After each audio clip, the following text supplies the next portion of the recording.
Friends இன்னைக்கு ஒரு night vlog தான் பார்க்க போகிறோம். ஸோ கிச்சனில் சமைக்கலான்னு வந்தேன். ஸோ பாருங்கள் எந்த அளவுக்கு கிச்சன் இருக்குன்னு. ஸோ ஃபஸ்ட்டு இதை க்ளீன் பண்ணி முடிச்சதுக்கப்புறமேட்டு தான் டின்னர் ஆரம்பிக்கணும். ஸோ இப்போ ஃபுல்லாக வந்து க்ளீன் ஆகிடுச்சு. இதுக்கப்புறமேட்டு நம்ம சமைக்க ஆரம்பிக்கலாம். இன்றைக்கி ஜஸ்ட்டு தோசை ஊற்றலான்னு தான் நினச்சேன். பட் இன்றைக்கி ஒரு சூப்பரான மைண்ட் செட் மாறிடுச்சு.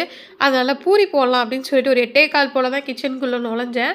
ஸோ பூரி போடும்போது உப்பு அதோடு வந்து பார்த்திங்கன்னா நம்ம எடுத்திருக்க மாவு, அதாவது கோதுமை மாவுக்கு 1/4 பங்கு அளவுக்கு ரவை சேர்த்துக்கிட்டோம் அப்படின்னா நல்லா வந்து கிறிஸ்பியாக ரொம்ப நேரத்துக்கு ஃப்ளஃபியாக இருக்கும் பூரி.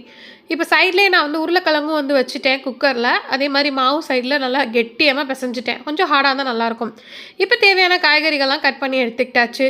இப்போ மசாலா செஞ்சிட வேண்டியது தான். நான் வந்து எஸ்டர்டே வந்து பார்த்திங்கன்னா ஒரு ஹேர் ஆயில் லான்ச் பண்ண வீடியோ போட்டிருந்தேன். அதை பார்த்துட்டு ஒரு சப்ஸ்கிரைபர் வந்து ஒருத்தவங்க வந்து என்கிட்ட வந்து ஆர்டர் பண்ணுறதுக்காக வந்து காண்டாக்ட் பண்ணி பேசிகிட்டு இருந்தாங்க. ஸோ அவங்க பேசும்போது வந்து பார்த்திங்கன்னா ரொம்ப பொலைட்டாக வந்து பேசுனாங்க. எனக்கு ஆச்சரியமாக இருந்துச்சு. நீங்கள் போடுற எல்லா வீடியோஸுமே நான் பார்ப்பேன் அப்படின்ற மாதிரி ரொம்ப வந்து நல்ல பாசிட்டிவ் திங்கிங்காக சொன்னாங்க. நல்ல மாதிரியாக பேசினாங்க. அவங்களுக்கு 64 இயர்ஸ் ஆகுது அப்படின்ட்டாங்க. ஸோ அவங்க பேச வந்து பார்த்திங்கன்னா அவ்வளோ ஒரு பிளெஸ்ஸிங்காக அவ்வளோ ஒரு நல்லா இருந்தது. அவங்க பேச எனக்கே அப்படியே மாறிடுச்சு மனசு. ஸோ என்னடா சமைக்கிறது, தோசை தான் சமைக்கிறதுக்கே அலுப்பாக இருந்தேன்னா பூரி செய்கிற அளவுக்கு நல்லா குஷியாயிட்டேன். ஸோ அதுக்கு நாள் தான் நான் ஒரு ஷார்ட்ஸ் பார்த்தேன். பாசிட்டிவ் எனர்ஜி மனுஷங்களுக்குள்ளே வந்துட்டு ஸ்ப்ரெட் ஆகிட்டே இருந்துச்சுன்னா கண்டிப்பாக ஒரு மனுஷங்கள்கிட்டருந்து வர பாசிட்டிவ் எனர்ஜி இன்னொருத்தர்கிட்ட அப்படியே வந்து ரிசீவ் ஆகி மாறிட்டே இருக்கும் அப்படின்ற மாதிரி வந்து பார்த்தேன்.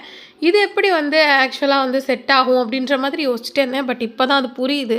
நம்மக்கிட்ட ஒருத்தவங்க நல்ல மாதிரியாக பேசுனாங்க அப்படின்னா கண்டிப்பாக அது நம்மள்கிட்ட மட்டும் இல்லாமல் நம்ம இன்னொருத்தவங்கக்கிட்டேயும் அதை காமிப்போம் அப்படின்றது ரொம்பவே வந்து ஆப்டாக இருக்குது. ஸோ அவங்களுக்கு ரொம்ப ரொம்ப ரொம்ப ரொம்ப தேங்க்ஸ். இந்த மாதிரி 4 நல்ல சப்ஸ்கிரைபர் ஃப்ரெண்ட்ஸ் இருந்தால் போதும், எது வேணாலும் அவங்களுக்காக செய்யலாம். நம்மளை நம்பி வந்து பார்த்திங்கன்னா நம்ம சொந்தக்காரங்க கூட வந்து நம்மளோட வளர்ச்சியில் வந்து இருக்க மாட்டாங்க. பட் இந்த மாதிரி நிறைய நல்ல உள்ளங்கள் வந்து பார்த்திங்கன்னா நிறைய விஷயத்தில் சப்போர்ட் பண்ணுறாங்க. ஸோ நான் மசாலா செஞ்சு முடிச்சுட்டு இந்த மாதிரி வந்து சைட்லேயே பூரியெல்லாம் வந்து ரெடி பண்ணியாச்சு. ஸோ பூரி நல்லா தேய்ச்சிட்டு இப்போ பாருங்கள் போட்டு காமிக்கிறேன். ஸோ நம்ம எந்த அளவுக்கு வந்து ரவை சேர்க்குறோமோ அந்த அளவுக்கு நல்லா பூரி வந்து ஃப்ளஃபியாக இருக்கிற பக்குவத்துலேருந்து அந்த சாஃப்டாக உள்ளே போகும் இல்லையா, அந்த மாதிரி மாறாமல் அப்படியே ஸ்டேபிளாக இருக்கும் ஹோட்டலில் சாப்பிட்ற மாதிரி. இந்த வீடியோவை அவங்க பார்க்குறாங்களான்னு தெரியாது. பட் அவங்க கொடுத்த பாசிட்டிவ் எனர்ஜி தான் இன்றைக்கி சூப்பராக வந்து டின்னர் வந்திருந்தது.